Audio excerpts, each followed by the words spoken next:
ভেতর ওটা কি? দেখি তো এটা কি? এটা তো একটা বড় টেডি বিয়ার। এটা কে এনেছে? কোথা থেকে? আরে ভাই আস্তে কথা বল, মা তো শুনে ফেলবে। এটা আমি কিনে এনেছি রাধিকার জন্য। আর তুইও এই কথাটা মাকে বলবি না, মুখটা বন্ধ করে রাখি। ঠিক আছে দাদা, তুমি যখন বারণ করছো আমি মাকে কিচ্ছু বলবো না। কিন্তু অনেক দিন ধরে আমার মাখন খেতে ইচ্ছা করছে। কি যে করি আমি? বুঝে গেছি ভাই, চিন্তা করিস না। সন্ধ্যেবেলায় তোর মাখন তুই ঠিক পেয়ে যাবি। ভাই, ভাই, এই নে তোর মাখন ধর। আর আমি যে কথাটা বলেছিলাম মনে রাখিস, মা যেন কিচ্ছু জানতে না পারে, বলে দিলাম কিন্তু। আরে না না দাদা, মায়ের সামনে আমি এই মুখ বন্ধ করলাম, আর কোনোদিনও খুলবো না। গোপু, এই নাও তোমার পরিশ্রমের টাকা। এই টাকাটা আমি তোমাকে দিলাম। কিন্তু মা, আমি তো কোনো কাজই করিনি, তাহলে পরিশ্রমের টাকা কিভাবে হলো? করনি মানে? তুমি সারা রাত ধরে তো পরিশ্রমই করছো।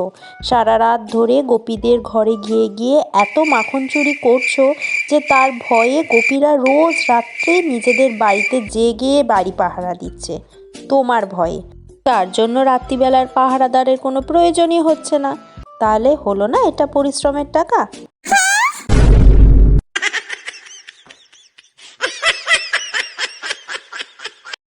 দাদা, আমি ভাবছি আমেরিকা ঘুরে আসি ফ্রিতে। ফ্রিতে আবার কি করে তুই আমেরিকা ঘুরে আসবি ভাই? আরে ধুৎ, আমি তো বললাম আমি ভাবছি। ভাবতে আবার টাকা লাগে নাকি? অপু, তুই পড়াশোনা করছিস? পড়াশোনা করতে হবে না, ছাড় এইসব। নে, তুই বরঞ্চ একটু ফোন দেখে নে। এই নে ফোন দেখ। গোপু, এত ঠান্ডায় স্নান করতে যাচ্ছিস? স্নান করতে হবে না, চল আমি বরঞ্চ তোকে হাত পা ধুয়ে দিই। ও মা, সকাল হয়ে গেছে, আমি ঘুম থেকে উঠে পড়েছি। আরে, এত সকালবেলা কেউ ঘুম থেকে ওঠে? এখন সকাল সবে 8টা বাজে। তুই এখনো ঘুমোতো, তুই পরে উঠিস, এখন একদম উঠিস না। দাদা, সকাল হয়ে গেছে, শিগগিরই ওঠ, মা আমাকে ডাকতে পাঠালো। তাড়াতাড়ি ওঠ। হ্যাঁ, এখন শুধু সকাল হলো? তাহলে আমি এতক্ষণ স্বপ্ন দেখছিলাম।